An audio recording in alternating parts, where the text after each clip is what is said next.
Hello everyone and happy Halloween. Welcome to the last day of Book-A-Ween. We're gonna be doing my October wrap up for all the books that I read this month. I read so much. I think I read 21 books this month, which is nuts. We have a lot to get through. Let's get started. The first book I read in October was People We Meet on Vacation by Emily Henry. This was for my Emily Henry video. This was a reread for me. We were following our two main characters kind of throughout their summers together. They're best friends, they like to travel, until like this one big thing happens one summer that they stop talking for a while. The girl decides that she wants to reconnect with the guy again, and so she invites him on this trip and become best friends again. This is a 5-star read for me. There's just something about this book where their banter is so funny, so witty. If you love Friends to Lovers, you will absolutely love this if you have not read it yet. It is one of my favorite Emily Henry books. The next book I read was Spring Snow by Yuko Mishima. Our main character, he is part of like this aristocratic family. He is supposedly like this very bright person. He has a lot of potential, but he's very lazy. He's not ambitious. And he kind of has this tumultuous relationship with his childhood best friend. He like loves her, but then he hates her. And then he's in love with her, but then he actually hates her. This book is pretty good. It took me a long time to get into. I think if you don't know a lot about Japanese culture, you may need to look up some things about this. Some of it can get a little confusing, but I think his metaphors and his writing was so good, so beautiful. He's a very descriptive writer. I ended up giving this 3.75. I did enjoy it at the end because something kind of scandalous happens in this book. The next book I read was Fearful by Lauren Roberts. This is a novella after Fearless, the last book in the trilogy. And this is following Kit, and it is following a new character who's kind of like the personification of death. There's really not much to this one, if I'm being completely honest. If you love the Powerless trilogy, I would skip this one. We already get Kit's perspective in Fearless, so getting his perspective in this one as well, and like more of it, is just kind of like pointless. 2.5 stars, because the ending was kind of good. Like, I did like it. There's no like real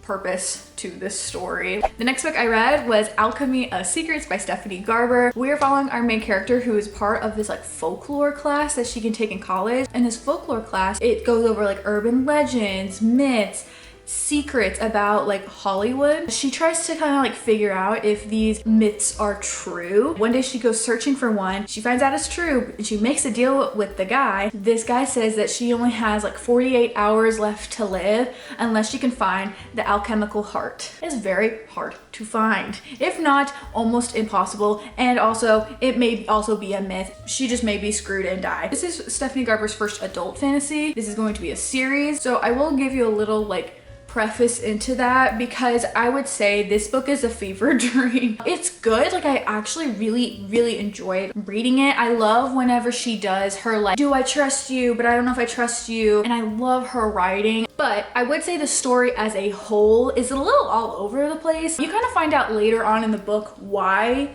it's a little bit all over the place, but when you don't know that going into it, you're reading this and you're like, what the actual crap is happening? And also our main character is just not my favorite main character ever, but I still enjoyed it. I still think it's really fun. I ended up giving this 3.75. In my 24-hour readathon, I read We Used to Live Here by Marcus Kluwer. In this one, we're following this girl. She's just recently bought this house. One day this family comes up on her doorstep and the dad was like, I used to live here, like, is it okay if I take my family around and like show them around? And she's kind of hesitant to let them in because she doesn't know them and she's by herself, but she's like, you know what, whatever, relive your glory days, girl. While they're there, she's starting to kind of notice like some weird things happening in the house, noticing some weird things with the family. This is like kind of one of my first books kind of delving into more horror. I think the horror aspects to it are interesting and like were good, especially with one scene like in the basement.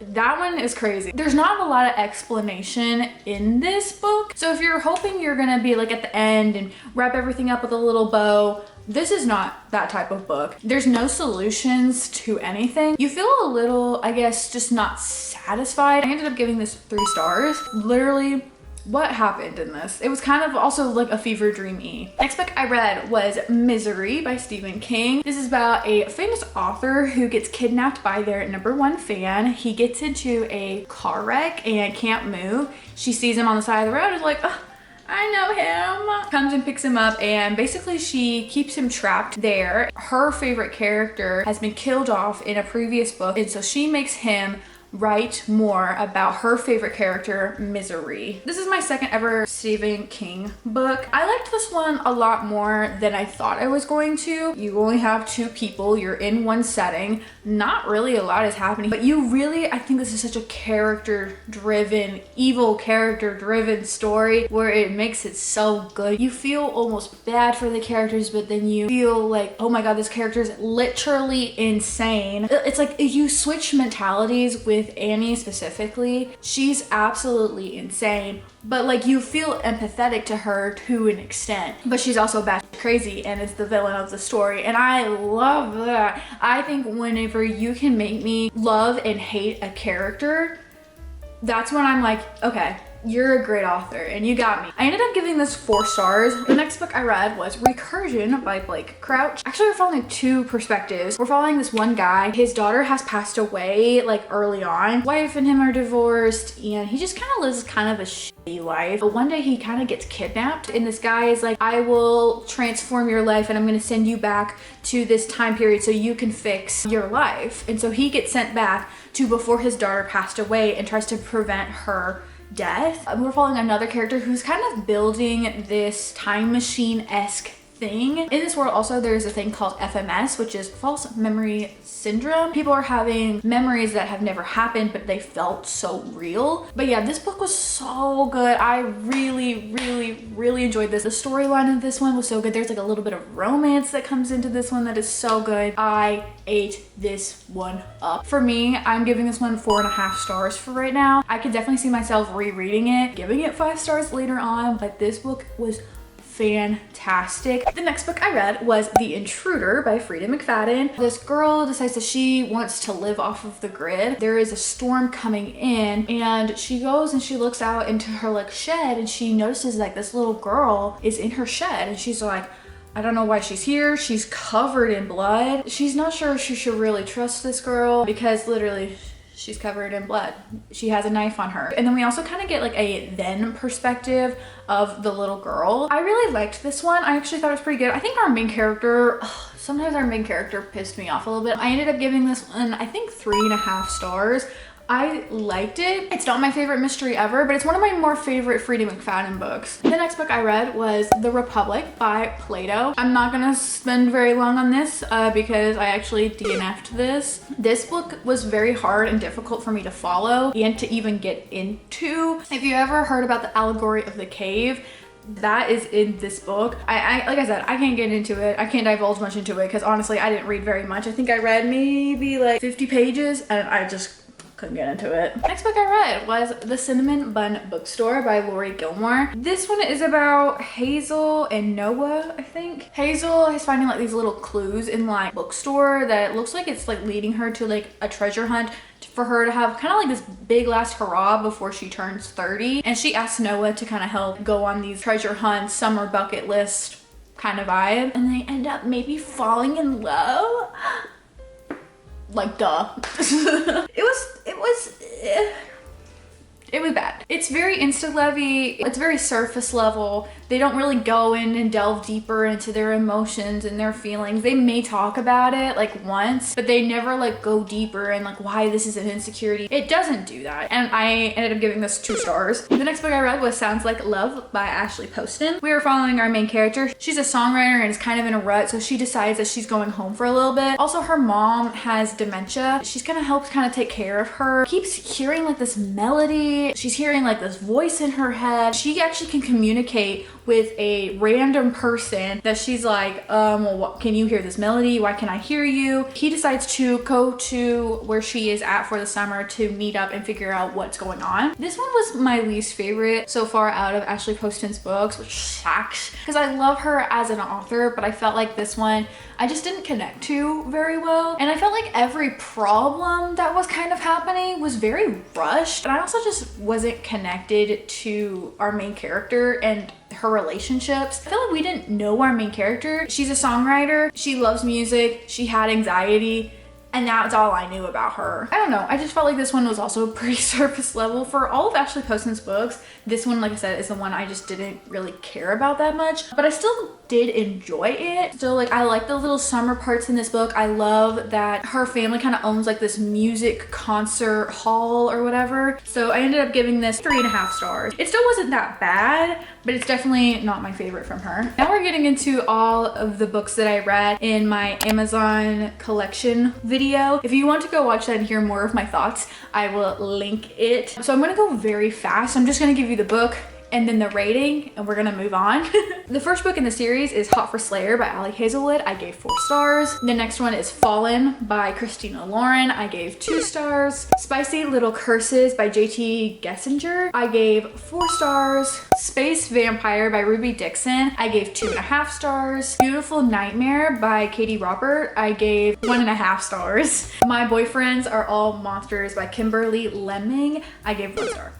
So if you want to hear more of my thoughts, go watch that video. I think it's funny. Okay, I actually did not read this book for a video, so if you want to hear my opinion and my thoughts, I read Told You So by Macy Neely. If you've never watched The Secret Lives of Mormon Wives, such a good reality show, and this is one of the, I guess, characters on the show. This is her memoir about her life. I think basically from when she was a little bit before college to current day-ish, and how she got on the show. She talks about she was a D1 athlete. She also talks about a very toxic relationship that she had. She talks about how she got pregnant super young, and how her baby daddy slash boyfriend had passed away in a really terrible car wreck. How that was as a single mom, but also being a D1 athlete. I think her story is absolutely insane. She was very brave in telling her story, and I think she is also very courageous in what she went through. However, I will have to say, especially like in the current day, like when she talks about like getting on the show and like what she thought about it, and like feels like it never really got talked about a lot, and it doesn't really wrap into like her past and what she's learned from it. This book doesn't really delve deeper into how she learned from everything. It's very like cut and dry writing as well, which is totally fine. There's not like metaphors or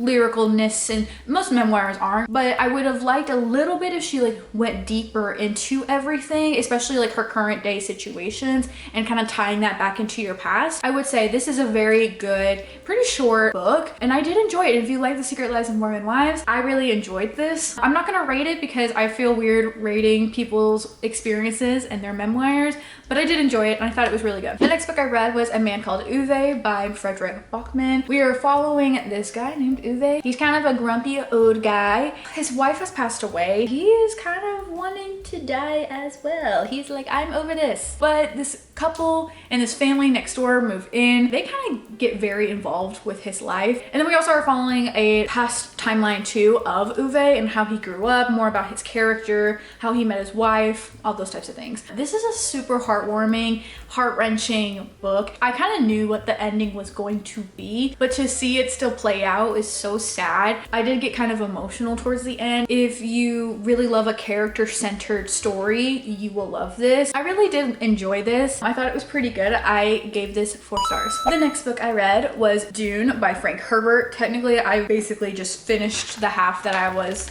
on. This is about our main character, Paul. He is part of the Atreides family. They get sent to this desert planet called Arrakis. It is completely desolate. Paul is like this prophesized person in this world that is going to save this desert land and turn it very fruitful. There's water everywhere, more of a livable place. This is such a good book, but it is so complicated. I definitely would recommend like looking things up. I would look up what words mean, because there are like made up words that actually mean something, and that is so annoying, because then you're like, what the F is this? Basically, this has its own dictionary and it gets kind of confusing. I would say it's slow and it's complicated, but I think the world is so cool. I did enjoy this. It took me a long time to like finally finish it. The audiobook is amazing. If you don't want to read it, highly recommend the audiobook. I ended up giving this 4 stars. And the last book that I read in October was The Rose Bargain by Sasha Payton Smith. I would say it is Cruel Prince meets The Selection meets Powerless almost. In this world, the queen is Fae, and she makes bargains with her,